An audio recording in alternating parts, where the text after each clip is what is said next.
शांति। बाबा ने ऐसा अद्भुत ज्ञान दे दिया है सचमुच कि सुबह की साकार मुरली सागर सागर से थालियां भर भर करके आई हैं। जितना आप भरना चाहो उतना भर सकते हो। हमने कितना भरा है, ऐसी कोई बात नहीं इस संसार की जो उसने ना बताई हो। हर एक चीज का ज्ञान उसने दे दिया है, हर बात उसने बता दी है। शायद हमने वो नहीं पढ़ी, शायद वो हमें ज्ञात नहीं, शायद हम लेट आए। परंतु यदि हमने लेट एडमिशन लिया है तो लेट आने का वालों की ये जिम्मेवारी है कि वो सब कुछ पढ़े जो उसके पहले पढ़ाया गया है, वो सब कुछ सीखें जो हमने वरिष्ठों से सीखा। बाबा ने कहा समय का ध्यान रखें। तो इस ब्राह्मण जीवन में ऐसी बहुत सी बातें आने वाली हैं। हम ये नहीं कह सकते कि जब वो बातें आएंगी कि ये तो हमें पता ही नहीं है। बाबा कहेंगे इसके बारे में मैंने सब कुछ बता दिया है,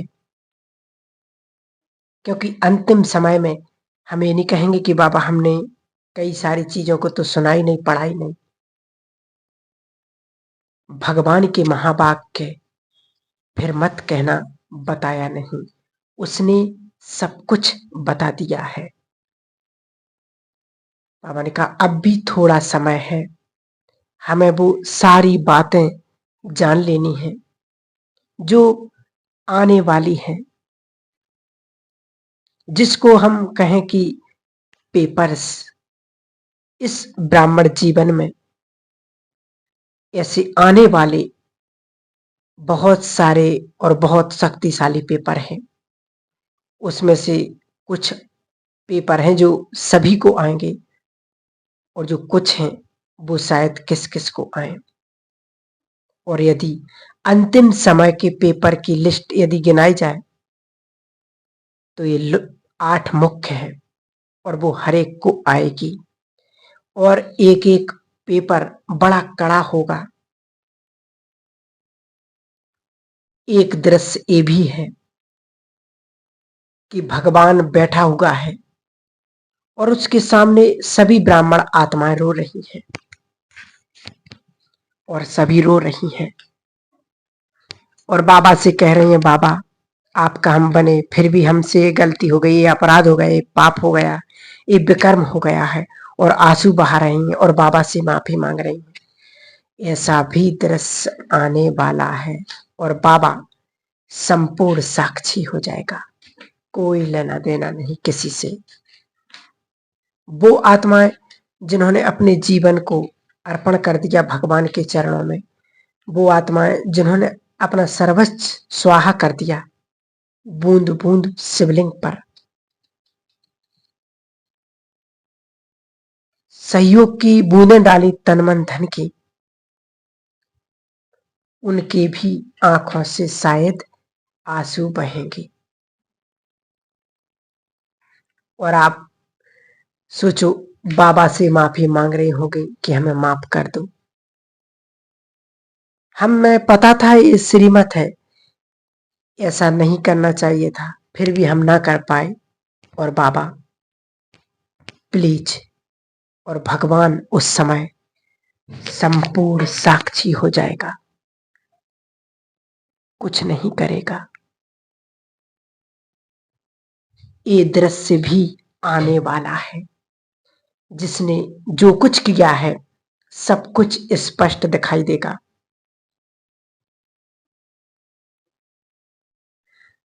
तो इस ब्राह्मण जीवन में कुछ ऐसे पेपर आने वाले हैं जिसके लिए हमें तैयार रहना है। 3 तारीख की मुरली चली बाबा की। बाबा ने कहा चेक करो मन बुद्धि, मन बुद्धि में चेक करो कि क्लीन और क्लियर है। चेक करो मन बुद्धि में टचिंग पावर, कैचिंग पावर कितनी है।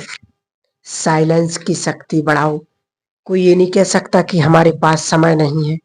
अभी से अभ्यास करो साइलेंस की शक्ति का, सकाश का, शांति की, सहयोग का। आत्माओं को सहयोग दो शांति का। गॉडली बैंक अब खुली है। इस बैंक में श्रेष्ठ संकल्पों का खाता बढ़ाओ। साइलेंस की शक्ति जमा करो। 1000 पृष्ठ की एक किताब है और उसमें पूछा जाता है कि इसको पढ़ने में कितना दिन लगेगा। तो एक लेखक कहता है कि 6 मास, और एक डॉक्टर कहता है 3 मास, एक दार्शनिक फिलोसोफर कहता है 1 मास। एक विद्यार्थी से पूछा जाता है कि कितने दिन, कितना मास, वो कहता है इट डिपेंड्स ऑफ एक्सीपेंट। ये इस पर निर्भर करता है कि परीक्षा कब होगी। ये हमारी हालत ना हो कि हम पढ़ाई करें इसलिए क्योंकि पेपर इतने दिन में आने वाला है, तब से हम पढ़ाई चालू करें, पहले से ही हमारी तैयारी हो। तो ऐसे 10 पेपर आएंगे तो हमारे मुख से ऐसे शब्द न निकले कि बाबा आपने पहले क्यों नहीं बताया। बाबा कहेगा फिर मत कहना बताया नहीं, मैंने पहले ही बता दिया था। वो सब बातें बता दी थी, तुमने शायद नहीं सुनी। और ऐसी कुछ श्रीमत है तो हम उसमें 6 श्रीमत लेंगे कि हम ये नहीं कह सकते कि हमें पता नहीं थे। सबसे पहला पेपर होगा 5 विकारों का, जिसमें जो विकार छिपा बैठा है वो अंत में बाहर निकलेगा विकराल रूप में। यदि क्रोध है जिसको दबाया गया है, जिसको रूपांतरित नहीं किया गया, तो वो क्रोध विकराल रूप धरेगा। यदि वो काम है तो वो सुनामी के रूप से बाहर निकलेगा, संपूर्ण निर्विकार। और यदि वो लोभ है, यदि वो अहंकार है, बाबा ने कभी कहा है 5 विकार स्थूल, 5 विकार सूक्ष्म और रॉयल मायावा। क्रोध चला गया परंतु चर्चापन रहा हुआ है। काम तो समाप्त हो गया परंतु कामना रही हुई, प्रवाहित होना रहा है। कोई व्यक्ति अच्छा लगता है, लगाव और झुकाव है। इस सूक्ष्म वासनाएं आत्मा को बांधे हुए हैं। तो ये पेपर हर एक के सामने आएगा। जब तक मधुबन है सब कुछ अच्छा है, और यहाँ से जैसे ही उस दुनिया में जाते हैं तो वहां के संस्कार प्रकट हो जाते हैं। इस दुनिया में आते तो यहाँ के संस्कार प्रकट हो जाते हैं। जब इस दुनिया में है तो उस संस्कारों को चेक करना है कि वो कौन से संस्कार हैं, और सभी एक अव्यक्त वाणी नोट करके रखें। 26 दिसंबर 79 की एक अव्यक्त वाणी है जिसमें बाबा ने कहा है इन विकारों को तुम्हें जीतना नहीं है, इन्हें बंदी नहीं बनाओ।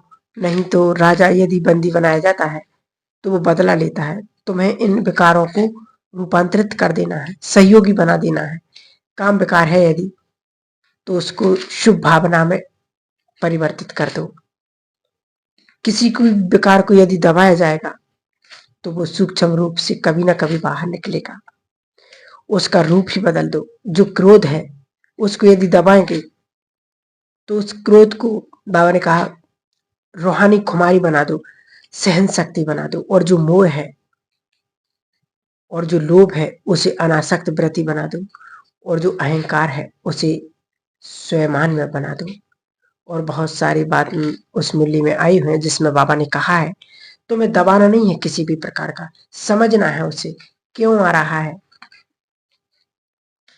क्रोध आया तो कहां से आया, क्यों आया, वो कौन सी गंगोत्री है जहां से धारा बह रही है। यदि काम प्रकट हो रहा है कहां से आ रहा है, जरूर कोई ट्रिगर है, जरूर कोई ना कोई उत्तेजना है, जरूर कोई ना कोई संस्कार है। ये बाहर की वस्तु है जिसे देखा जा रहा है और फिर आंखों से वो प्रवेश अंदर हो रहा है। तो समझना है इन विकारों को। सूक्ष्मता से जानना है इन विकारों को। क्यों आया, कहां से आया। कुछ दिन पहले एक मूल्य थी, अपनी हार और जीत का चिंतन करो। हार हुई तो क्यों हुई, किस कारण से हार हुई, कौन सा वो कारण था। जब तक ये कारण न ढूंढा जाए वो गलती फिर होती रहेगी।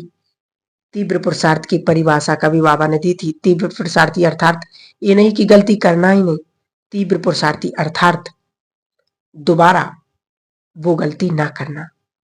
एक बार हो गई, अब नहीं, नहीं तो ये जीवन पश्चाताप में बीतेगा। एक तरफ संसार में खून की नदियां बहेंगी और दूसरी तरफ इस ब्राह्मण संसार में रक्त के आंसू। जितना पश्चाताप ब्राह्मणों को होगा उतना शायद संसार में की आत्माओं को नहीं होगा, क्योंकि वो आत्माएं जिन्होंने भगवान को जाना, माना, समझा, अपना जीवन अर्पित कर दिया, उसकी श्रीमत पर चले, रोज मुरली सुनी, अमृत वेला किया, नुमा शाम योग किया, प्रभु का ध्यान किया, एक कदम आगे बढ़े और एक कदम पीछे बढ़े, ऐसी पुरुषार्थ की गति चालू है। एक कदम आगे चलते फिर एक कदम पीछे, फिर स्वप्न में भंग होता है। तो क्या हम कर रहे हैं, कैसा ये अंतन द्वंद है, अपने आप को चेक करना है, अपने ही मन को समझना है। विकार जो प्रकट हुआ किस अवस्था में हुआ, किस स्थान पर हुआ, किस समय हुआ, उस समय को जानना है, उस स्थान को जानना है और उस स्थिति को जानना है, ताकि अगली बार वैसा ना हो। तीव्र पुरुषार्थ की परिभाषा बाबा ने कभी बताई थी एक अव्यक्त वाणी में। ऐसा नहीं कि तुम पुरुषार्थ नहीं करते, परंतु समय पर ज्ञान याद आ जाना यही पुरुषार्थ है। समय पर ज्ञान याद आ जाना यही तीव्र पुरुषार्थ है और कोई पुरुषार्थ नहीं। इसके लिए निरंतर ज्ञान की धारा बहती रहे, निरंतर ज्ञान का चिंतन होता रहे, मनन होता रहे, क्योंकि ये विकार बड़ी सूक्ष्म है, बहुत सूक्ष्म है। कब आते हैं, कैसे आते, किस द्वार से आते हैं, समझ में ही नहीं आता है। जितने सूक्ष्म विकार हैं उतनी ही सूक्ष्म बुद्धि ही चाहिए। इसलिए बाबा ने कहा साइलेंस की शक्ति को जमा करो, अंतर्मुक्ता की तपस्या में खो जाओ। अंतर्मुक्ता की तपस्या में बाह्यमुखी बहुत हुए, संसार में बहुत बात की, अब मौन, अब चुप हो जाओ। ब्राह्मण जीवन में बाबा ने कहा भी ब्राह्मण जीवन मौजों का जीवन है, परंतु ये मत भूलना ये साधना शिविर भी है। पिकनिक करते करते कहीं तपस्या ना खो जाए। घनिष्ठता में, फैमिलिटी में, ब्राह्मण परिवार के में ब्रह्मचर्य की बलि ना चढ़ जाए, इस बात का विशेष विशेष ध्यान रखना है। प्यारा बनने के अभ्यास में न्यारापन ना खो जाए, आत्माओं का प्यारा बनने के पुरुषार्थ में परमात्मा से दूर ना हो जाए।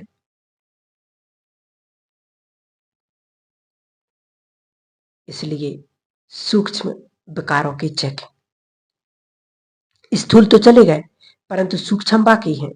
आवेग, आवेश, उत्तेजना, क्यों, कहां से समझना है, इंद्रियों को समझना है। जैसे आंखों ने फल देखा, आंखों ने क्या देखा, फल को देखा, परंतु आंखें जा नहीं सकती, इसलिए पैर गए। पैर अब फल को तोड़ नहीं सकते, इसलिए हाथों ने तोड़ा, परंतु हाथ खा नहीं सकते, इसलिए मुंह ने खाया और पेट में गया और माली को पता चला और डंडे किसको घले, पीठ को, जिसका कोई दोष नहीं था, परंतु आंसू आंखों से आए। जिसने आंख, आंसू कहां से आए, आंखों से, क्योंकि उसी आंखों ने देखा था। इसलिए इस चक्र को समझना है। जब जब गिरे हो, कहां से गिरे हो, ये नहीं कि आज क्रोध आया, आज भोजन नहीं करेंगे, आज वासना उठी तो आज प्रतिज्ञा करता हूं या करती हूं। ये बहुत अच्छा है, परंतु प्रतिज्ञा ज्ञान युक्त चिंतन युक्त प्रतिज्ञा हो, नहीं तो वो प्रतिज्ञा जब टूटेगी तो दोहरा पश्चाताप होगा। किसी अव्यक्त वाणी में बाबा ने कहा था, इनको अपना ब्राह्मण जीवन नहीं बना देना। ब्राह्मण जीवन की ये रस्म 3P, पाप करते रहना, पश्चाताप करते रहना और पौड़न माफी मांगते रहना। इस ब्राह्मण जीवन का रीति रिवाज नहीं बना दो। हर बात में पश्चाताप, फिर बाबा से खत लिखो कि बाबा ये हो गया, फिर माफी। तो बाबा ने कहा इसको ब्राह्मण जीवन की रीति रस्म नहीं बना दो।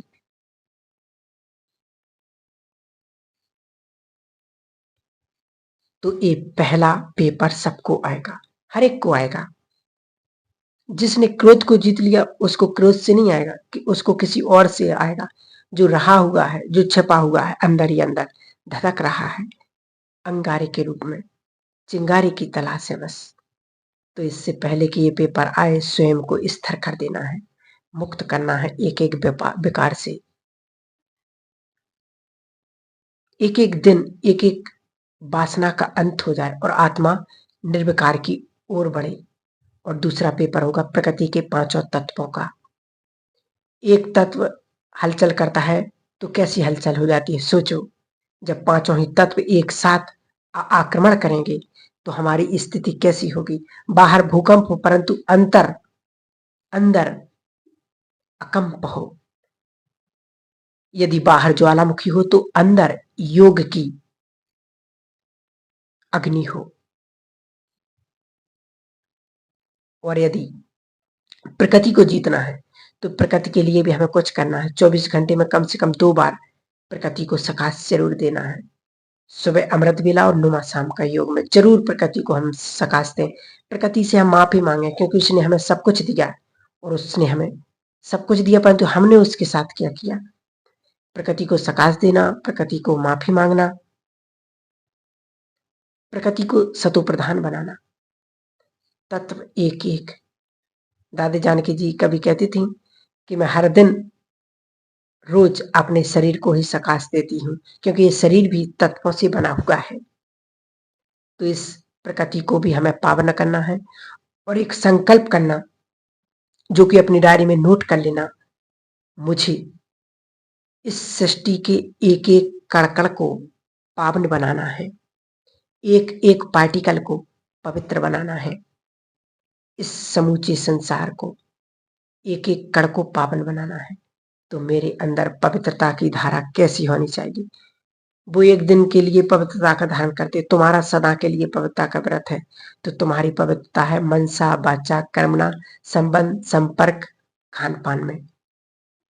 5 प्रकार की पवित्रता, किसी भी तल पर ये पवित्रता भंग ना हो, नहीं तो तुम में और उन भक्तों में कोई अंतर नहीं होगा।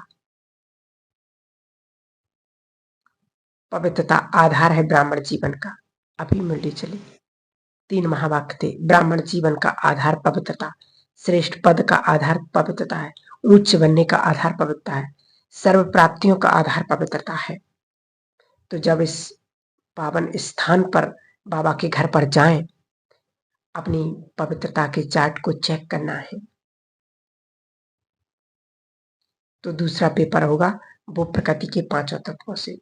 अभी से स्वयं को शक्तिशाली बनाना है। और एक चीज इसी के साथ, प्रकृति में जो हलचल होती है उसमें अचल अडोल रहने का अभ्यास करना है। और प्रकृति की कंप्लेन नहीं करना, आज ज्यादा ठंडी है, आज ज्यादा बारिश है, आज ज्यादा गर्मी है। प्रकृति ने हमें सब कुछ दिया और हम क्या करते, उसके हम कंप्लेन करते, मन में नकारात्मक भाव प्रकृति के प्रति जागृत करते हैं। क्यों?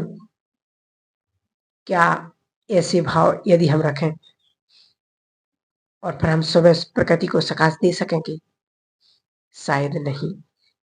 प्रकृति रक्षा उनकी करेगी अंत में जिन्होंने इसकी सेवा की होगी। क्या मैं प्रकृति की सेवा कर रहा हूं? यही तो सबसे बड़ी सेवा है आज। जहाँ प्रकृति तमोप्रधान है, जहाँ आत्मा तमोप्रधान है, अपनी प्योरिटी को इतनी बढ़ाना है कि अपने आप सकाश विश्व में फैलती रहे, 5 तत्व पावन हो जाएं। तो संकल्प दिया है इस सृष्टि का एक एक कण मुझे क्या करना है, पावन बनाना है। ये मेरी रिस्पॉन्सिबिलिटी है। ये दूसरा पेपर होगा और आएगा तो घबराना भी नहीं है, क्योंकि इस विनाश के समय मनुष्य की 2 प्रवृत्तियां बाहर निकलती हैं।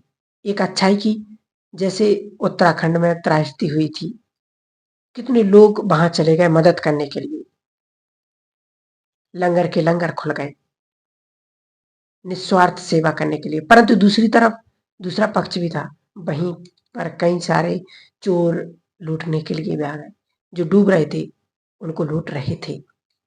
मनुष्य मन के दोनों भाग वहां प्रकट हुए थे। तो विनाश के समय ये दूसरा पेपर आएगा। तीसरा पेपर होगा शारीरिक कर्म भोग। इस शरीर का पेपर ऐसा कोई नहीं कह सकता कि मैं बीमार ना हुआ हूं। हाँ, शरीर की देखभाल जरूर करनी है, इस शरीर को स्वस्थ जरूर रखना, परंतु उसके बावजूद भी तत्व भी तमोप्रधान है, इसलिए कोई ना कोई ऐसी व्याधि जरूर आती है और आएगी। तो तब हमें अचल अडोल रहना है। ऐसा रहेगा वही स्वस्थ रहेगा। और वास्तव में हमारे ज्ञान और योग की जो टेस्ट है वो है बीमारी। बीमारी होने के बाद कौन कितना अचल रहता है, यही दिखाता है कि कितनी गहराई से मूल्य को सुना, कितनी धारणा पक्की की, कितनी सहन करने की शक्ति थी। जरा सी बीमारी और हलचल, जरा सी बीमारी और पूरा ज्ञान युग सब समाप्त हो गया। जरा सी बीमारी और नेगेटिव संकल्प चलने लगते कि बाबा ने हम हमारी मदद ही नहीं की, हम बाबा को इतना करते, बाबा की इतनी सेवा करते। बीमारियां तो आएंगी क्योंकि वो कार्मिक अकाउंट है, कर्म भोग है, वो भी चुकता होगा। क्या मम्मा बाबा से अधिक पुरुषार्थ इस संसार में किसी ने आज तक किया है? परंतु वो भी नहीं छूटे अपने कर्म भोग से। तो हम कौन हैं? इसलिए बीमारियां ये तीसरा पेपर जो हर एक को आएगा, उसके लिए भी स्वयं को तैयार रखना है। और एक दूसरी बात, जिस तरह की हमारी जीवन शैली है, यदि वो ऐसी जीवन शैली जिसमें हम बार बार बीमार पड़ रहे अपने ही कारण, तो वो भी ज्ञानी तो योगी आत्मा की निशानी नहीं है। बाबा की बार बार एक बात कही है कि जो बच्चे अपनी ही गलती से बार बार बीमार पड़ते हैं, बाप दादा उन्हें ज्ञानी योगी आत्मा नहीं कहते। ऐसा खान पान, ऐसी दिनचर्या कि जिसमें बीमारियां ही बीमारियां। तो ये तीसरा पेपर भी आएगा। तो इसमें भी सबसे पहले स्वयं को स्वस्थ रखना है, क्योंकि शरीर जब स्वस्थ नहीं रहेगा तो योग कहाँ से लगेगा। इस देह को सकाश भी देना है, और यदि बीमारी आ जाए तो सकारात्मक भाव। बाबा ने एक बार मुरली में कहा था,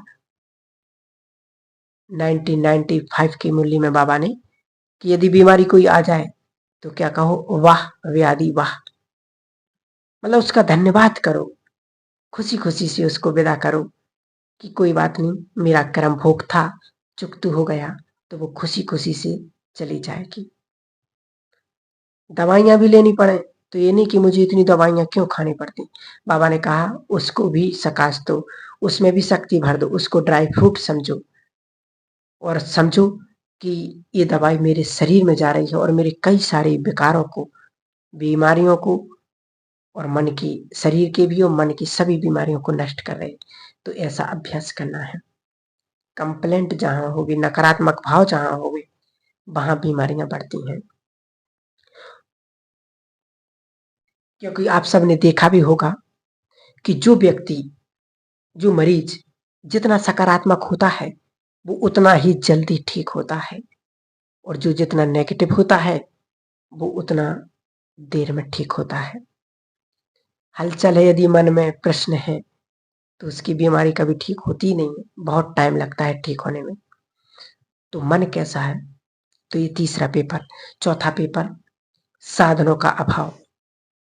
अब जो कुछ साधन हमारे पास हैं, एक समय ऐसा होगा कुछ भी नहीं होगा। मोबाइल होगा परंतु नेटवर्क नहीं होगा, कुछ भी नहीं होगा। जितनी सुख सुविधाएं आज हमारे पास हैं, सोचो वो सभी मिट जाएं तो क्या हम रह पाएंगे? ऐसा लड़ो और ये होगा, ये बाबा ने सब कुछ पहले से ही बता दिया कि बाबा ये क्यों हो गया, कैसा हो गया। फिर मत कहना कि बताया नहीं, भगवान ने सब कुछ बता दिया है। और ये साधन हमारी साधना का आधार ना हो, आज है कल नहीं हो, क्योंकि हमारी साधना निराधार है।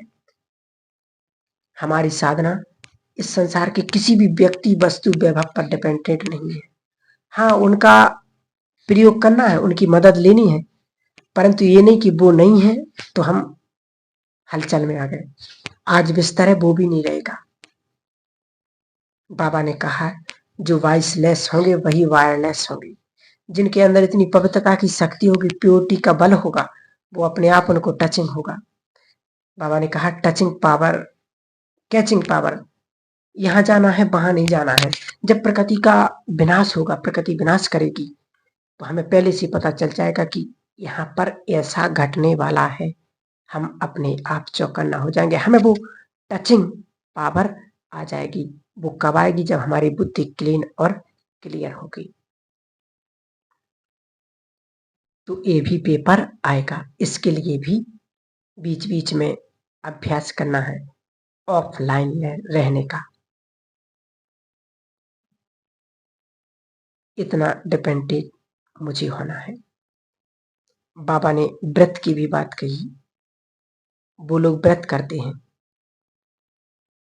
विश्व को इस समय डिजिटल व्रत की आवश्यकता है, जो इतना डूब गया है।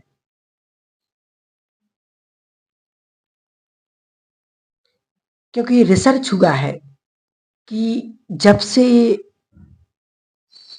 इंटरनेट चालू हुआ है, जब से साधन बने हैं, तब से ही सृष्टि पर इतने विकार पैदा हुए, इतने अत्याचार शुरू हुए हैं।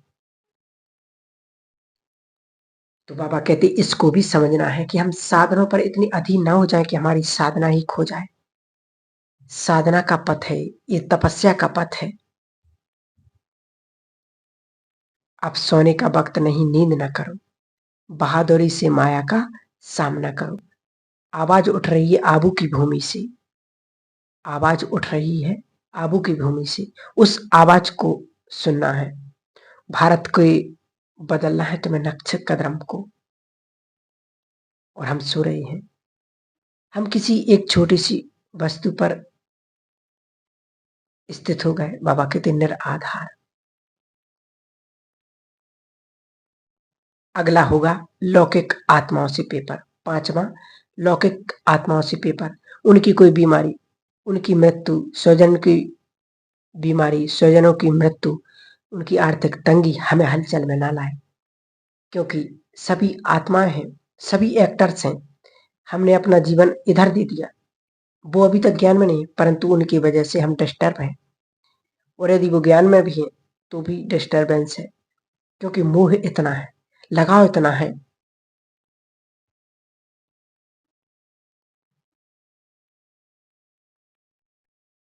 अगला पेपर है अलौकिक से पेपर। इस ब्राह्मण जीवन परिवार है, जो हमने ज्यादा से ज्यादा समय इनके इस बीच में ही बिताया है, तो सबसे बड़े पेपर तो यहाँ से ही आएंगे। तो बाबा ने कहा यहाँ पर भी तीन कैटेगरी के, बड़ों से, छोटों से। इसलिए इन पेपरों से, अपने साथियों से, बड़ों से पेपर यदि आ रहे हैं तो खुश होना चाहिए कि चलो हमारे हिसाब किताब चुकते हो रहे हैं। अगला पेपर होगा भटकती आत्माओं के द्वारा पेपर, इविल सोल्स। भटकती आत्मा उनमें प्रवेश करेंगी जिनमें कमजोर है मन से। भटकती आत्मा उनमें प्रवेश करती हैं जिनका रस शरीर में है, जिनका रस संकल्पों में है और परमात्मा में है, आत्मिक सुख में रहती हैं, जो वो वहां नहीं आ पाती हैं। वो शक्तिशाली आत्मा है, जो कमजोर हैं उन्हीं में प्रवेश करती है। इसलिए अपने आप को शक्ति भरनी है, अपने आप में स्पिरिचुअल पावर भरनी है, नहीं तो ये अटैक होगा। ये भी पेपर होगा। अगला पेपर बुरी दृष्टि वाली आत्माओं से पेपर, कुदृष्टि वाली विकारी आत्माएं जो हम पर कुदृष्टि डालेंगे, ये भी एक पेपर होगा। इसके लिए भी एक ही पुरुषार्थ करना है, अपनी प्योरिटी को, अपनी पवित्रता को बढ़ाते जाना है। इस प्रकार से आने वाले समय की बाबा ने हम सभी को सब कुछ बता दिया कि ऐसा ऐसा होगा, ऐसा ऐसा आने वाला है। इसके बावजूद भी यदि हम गफलत में रहे, व्यर्थ की बातों में रहे, तो हमसे ज्यादा पश्चाताप और कोई नहीं करेगा। इसलिए बाबा ने इसलिए तो कहा, फिर मत कहना बताया नहीं, सावधान, अटेंशन, चौकन्ना रहो। ठीक है। ओम शांति।